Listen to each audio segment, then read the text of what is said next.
Hello, everyone. Welcome back to the 8th episode of the Music Mind Lab. Today I'm joined by Julia who is an incredible violinist and singer, and I'm super excited to be talking with her today. So, Julia, could you start off by introducing yourself to us first? How you started getting involved with music, and maybe what experiences early on kind of drew you to singing and also playing the violin? Thank you for having me, Kayleen, on this podcast. As she said, I'm Julia, and I've been playing the violin for about 12 years and singing for 6. So I started playing violin when I was really young. So as for how I got into it, you can probably expect it's my parents who decided that, oh, you're going to play an instrument, and why don't you just do violin? But it did help that I was pretty musical, and my grandpa really liked to sing, and he also liked to compose like poems for himself. So he would kind of put that onto me, and then I started to do that same thing. And so my parents decided to enroll me in music lessons or violin lessons. I started to take that up. As for how I started singing in 6th grade when the pandemic first started. It was because I didn't want to join the school orchestra because I had a really bad experience with 5th grade orchestra. As in like it didn't feel like I was learning anything. So I decided to try something new, and I joined the choir, so my 6th grade choir, and it was really cool. And so it just kept going. I just kept singing all throughout middle school. I was also in choir in 9th grade. So violin and singing have both been really big parts of my life thus far. Yeah, that's super cool to hear. And honestly, it's really funny that you say that because I did the same thing when I was in 6th grade. I also switched to choir Really? during the pandemic. Yeah, it was really fun. But it's really funny to hear how similar our experiences are. And Yeah. I was also wondering, because it's so interesting that you sing and play violin, because it's very common for students to double instrument, like play piano and violin, or Mhm. piano and some other instrument, right? And having the combination of singing and playing a musical instrument is not the most common. So I was wondering if you could talk a bit more about maybe how your singing training has transferred over to your violin playing, or how these two different musical trainings have helped each other. Yeah, I was actually planning to talk about this a lot on this podcast. And you also must be a prophet because how did you manage to predict that I also used to play piano for a little bit of time actually? I started playing piano when I was 6, and then it was kind of the same story as with your singing. I started it, but it didn't stick. Like it was really hard for my just child self to do two instruments at the same time, and I decided that what, piano is too hard. I'm just gonna do violin. So. Yeah, I did piano for like three or 4 years, but I didn't stick with it. But it was around the time I quit piano that I started getting into singing. So we could say that I just because I like to sing from like a pretty young age, I just started to try something new in quotations, I would say. Well, I would say as for how the two overlap with each other, I would say violin definitely has helped my singing a lot. Violin has helped me develop pitch in a way that nothing else really could have, especially since I've been playing it for so long. So when I started in 6th grade, I started as an alto, which is not a soprano. A soprano is what usually sings the melody, and then altos usually take up like the harmony and stuff like that. So I needed to sing a lot of harmonies, and some other people were like struggling with it because it's their first time having not being able to sing the melody, having to like transpose their parts down, or having to sing like a third or sixth slow or something like that. But it was like pretty easy for me because I have been taught from a young age to develop pitch so well. So that was really easy for me, and I think that the fact I had a pretty smooth start also helped me continue with singing. I think if I had gotten off to a rough start, I think I wouldn't be as in love with singing as I am today. Definitely. I find it so interesting that you mentioned how the altos are kind of the harmonizing supporting parts Mhm. of the choir, and which is really, I guess, a bit contrasting to the violins in the orchestra, where the violin Yeah. usually gets the melody. And I feel like that's so interesting seeing how those two different parts of your musical experiences contrast. Are there any other parts of, I guess, your experience in choir and orchestra, these two very different musical communities, any differences that you noticed or any similarities that, I guess, helped you learn or develop your skills as a musician? Yeah, of course. So, a similarity, I would say that even though violins usually sing as the melody of an orchestra, there's in a typical orchestra, there's also like the second violins, right? So, I played second violin a number of times in my musical career, and second violins, they're like the altos or the soprano altos of the orchestra.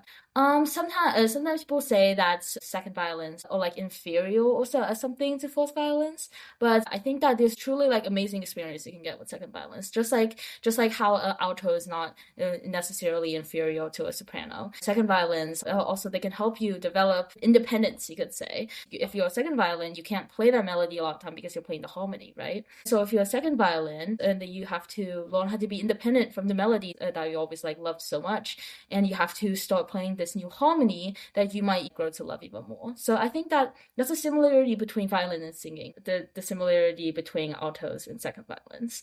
If I have to talk about a difference, then I think that singing, I think objectively is a lot easier than violin. I'd say that singing is a lot easier to learn. This might be attributed to the fact that I started out with violin and then did singing, so violin helped me with my singing or something. But with violin, there's like you have to control both the bow and your playing hand. That's two things independent of each other, and you have to like balance that at the same time. I think a difference between violin and singing is how accessible the two are. Because while singing, you're basically carrying your instrument everywhere, assuming you can speak and talk and stuff. Like for example, when I was in choir, I didn't need to like bring an instrument to school or anything. I just go into the classroom and I sing. But in orchestra, I have to bring my violin to school every day because I can't like borrow a violin, right?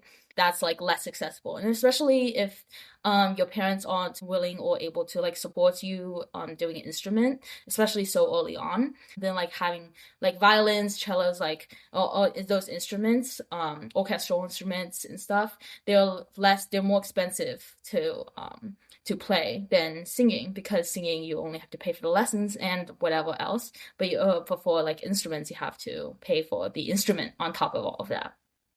Definitely. I completely resonate with what you're saying, and I know for a lot of people who start instruments later, especially through school orchestra, it can seem really intimidating having to buy so much stuff, having to get so many tools to maintain your instrument, and having to replace strings and everything.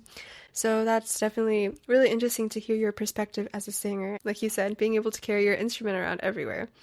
In the aspect of solo performances, I think is something that is really interesting because for violin, learning a string instrument or any instrument in general, you get the aspect of both solo and group performances with solo performances in chamber and orchestra and such.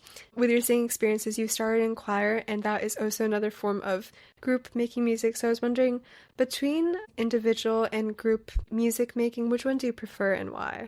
Yes, I'm glad you bring that up because I think that I have yet to decide on it. Well, both violin and singing have the group aspect, as you said. Like you could either do orchestra or you could either do choir. But I think the solo is more celebrated because you're the one who gets to stand out. You could say that some people prefer it over group, but I feel like something that draws me to group performances as well is the fact that you're creating music, but you're not just creating it with just you're creating it with like a bunch of other people. And you're creating a beautiful product that you know that requires the coordination of multiple people to get just right. And assuming that you get that just right, that it's just as satisfying or even more satisfying than just a solo performance. But with the solo performance, you rely on yourself, and if you mess up, you mess up. If you don't mess up and you do a great job, then that's the way it is. So you don't have to factor in other people's contribution into it.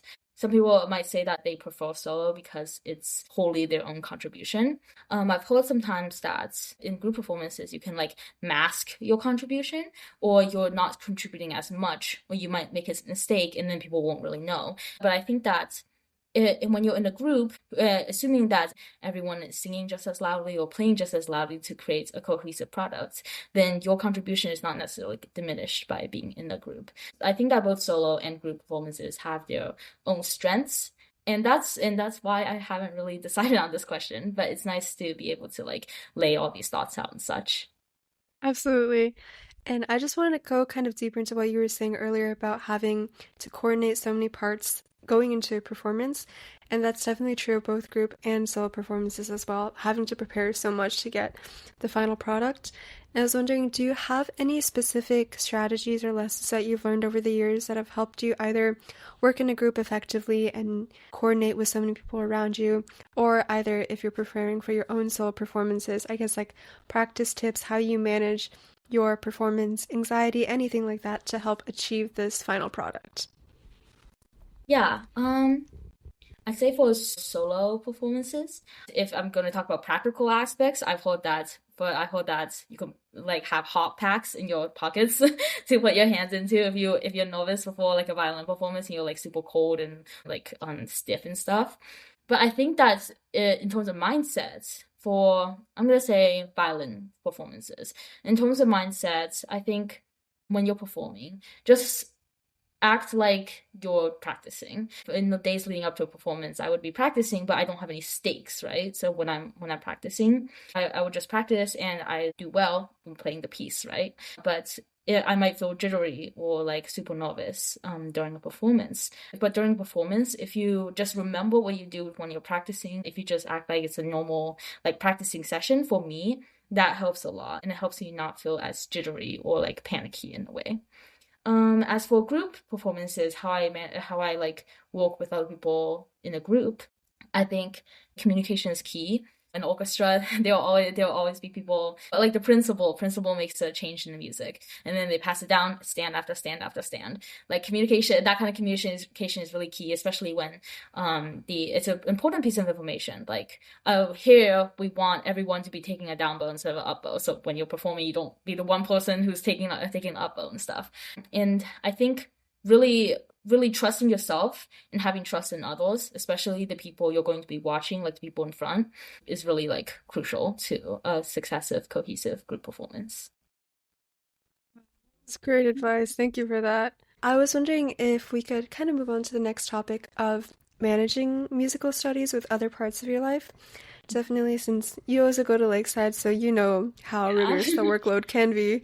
So I was wondering for you, do you have any specific strategies that you use to either manage your time effectively, or I guess more internally, manage your emotions, manage your mental health to make sure that you can commit to learning an instrument, commit to singing, and also managing other aspects of your life? Music, if you decide to like keep pursuing it, is definitely a very, very big part of your time management. I think that's something I've learned from all these years and being in different kinds of relationships with music. Sometimes stepping away, sometimes going back to, sometimes really intensely learning it, sometimes being like, I'm not gonna do that too much like this week or something like that. I think it's like, don't be afraid to know what you need, and don't be afraid to communicate that as well. So if, for example, if you know that you have like 5 tests this week and you're going to be swamped doing all those tests, don't try to like charge ahead and be like, oh, I can totally study for all of these tests and also practice like 2 hours a day on top of that.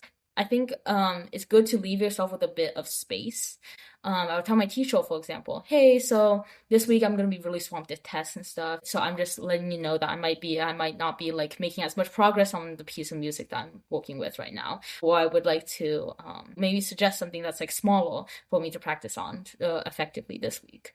I think that if you try to charge ahead, I've done that. I've done that before, and although you might succeed in the short term if you keep doing that over a long period of time, you might not be able to like handle it, and it might like damage your relationship with music or your instrument and stuff. So I think it's like important to like really truthfully know what you need and want. I really resonate with something that you said earlier about how you felt like your musical journey had its ups and downs, feeling more connected to it, feeling more committed at some point, and then feeling like you can commit less to it. For a lot of musicians, part of their musical journey is figuring out how much they like music. And for people who start younger, when parents are the main reason why they start in the first place, it can be a bit challenging navigating that kind of responsibility or passion and figuring out if you truly want to continue learning music and if you really like it.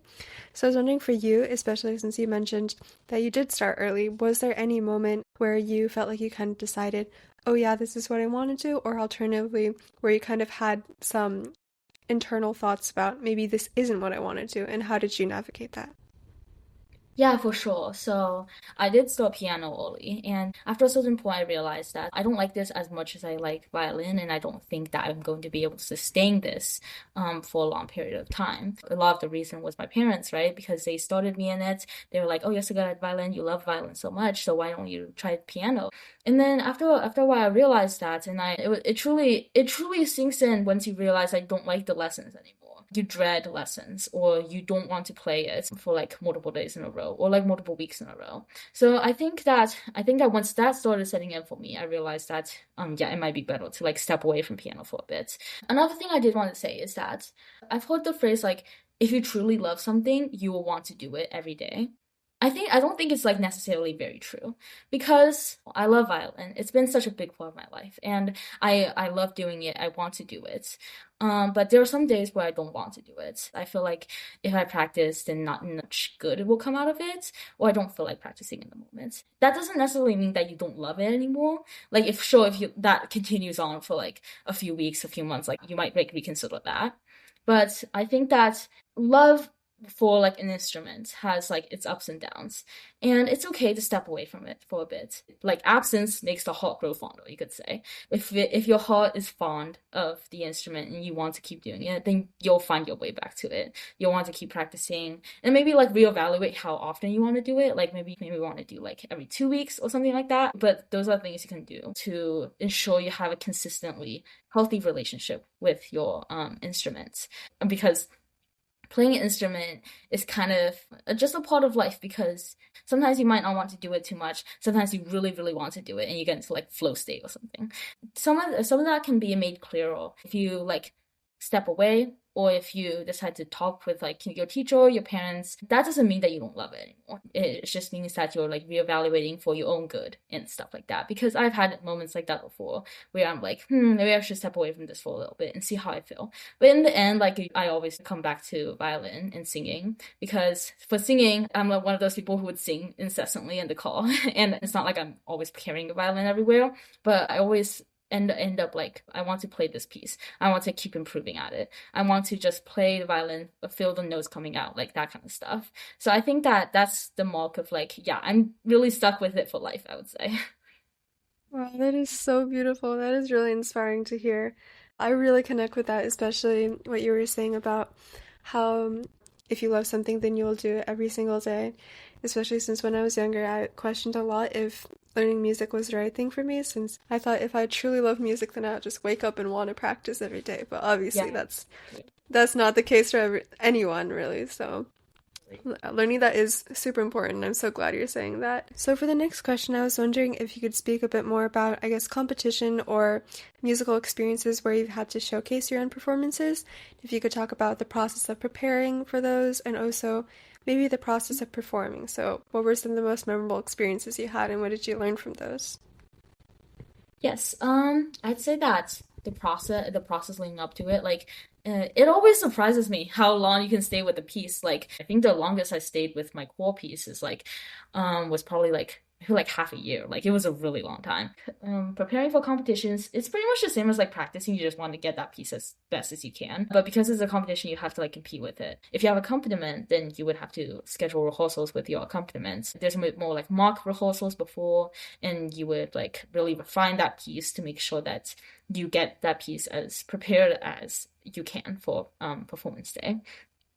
And I think the actual performance itself, some funny things I would say, like, um when I was like, when I was 12 and I was performing at the afternoon of encores, and I was playing like this really fast piece. It was the Millionaire's Hoedown, I think.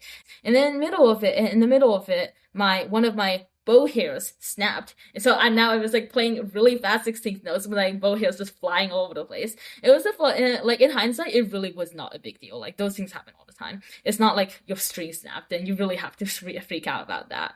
But then in the moment, I was like, oh my gosh, this never happened before. This is so terrifying. I probably look so silly with my bow hairs just flying all over the place. But that was a funny thing, and I'm glad for that, because not it was great. Nothing else happened.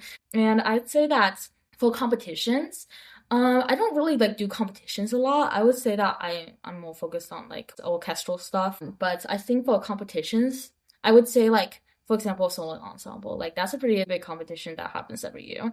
So for Solo Ensemble, I think it's like kind of low stakes. It's like you go, you perform your piece, and there's not like an audience. There's only like one or two judges, and they're just there, and they're like really helpful, especially when they give you feedback and stuff. So like those things, and it's also really fun, especially if you have like other people from your school or your friends like come along and they also have to perform. Maybe you have to stay at the place like the whole day, and it's like fun to like talk with your friends, hang out, and like goof off or something like that. So I think I have a particular fondness for Solo Ensemble because of that. If I were to move into like competition orchestras, like All-State or regionals, you audition, you do it the best that you can, and then you get in and you get your seat, and then you go out and perform, and it's pretty straightforward. Just like practice as much as you can before then, because last year we were playing Marlow in regionals. It would be quite a feat if you were to only learn that piece in 2 days. But yeah, so like practice is like the answer to many of these. If I were to transition into Project Andante for a bit, it's like nice because your audience is all like supportive people, like supportive senior care residents who just want to hear you like sing or hear you play. And it's not nice to have those low stakes things once in a while, because as I said before, they can like remind you of like really like why you like to do this, because even though you don't have to like attend these low stake concerts and give performances, it's really just as fun and maybe even more fun than going to competitions and playing in those. I agree so much with that. I remember the first time at a Project Andante concert when I believe it was Megan singing, and then we all started waving our hands back and forth backstage. Yes, yes. That was such, yeah, it was such a special moment. Just like feeling that bond between all the performers and also the support from the audience. It's really not something you can get really often on stage at a competition or something where it's so high Yes. stakes, lots of pressure, right? Yeah, but it's nice to watch other people play the piece that they are playing right now. Like for example, before I get assigned a piece, I would go and watch that piece, someone playing it, because they're like so professional, they like play it so well, and I'm like, oh my gosh, I love this piece so much. It sounds so good. I totally want to be like that person and play that piece that well. And then you get into the depths of it, and you get into the trenches, and it's like, oh my gosh, how am I ever going to finish this piece? How am I ever going to like play this as well as I wanted to, or as well as the people in the videos I watch? But it's like nice to go back and remind yourself of how you want to play that piece if you're like inspired by a certain performer and such. Like I remember I was playing Meditation, right? Meditation by Thais. I remember I would watch a particular video of Ray Chen playing it because he played it really, really well. And I was like, oh, I want to play it like that too. But then I was like learning it, and I was learning it for a pretty long time, but it doesn't feel as like inspiring or as exciting as it used to. But then I'll go back and I watch the videos, and then I'd be like, oh my gosh, it's so beautiful. And then it like reignites a bit. So I think I meant to say that, like, watch other people playing the piece you want to play, because it's like re-inspiring and stuff. Absolutely. That is such a great point. Thank you so much, Julia, for talking with me. This has been such an inspiring interview to participate in, and I'm so glad I got to learn so much from you and hear all the amazing things you have to say. And I'm really glad I was able to hear your perspectives as a singer and a violinist, which I think Thank you so much. I learned, yeah, of course. I learned a lot of new things from you today, and I'm so grateful for that. So thank you so much to everyone who is listening to this right now. And I hope you enjoyed this episode, and please look forward to the next episode, which will be released next week.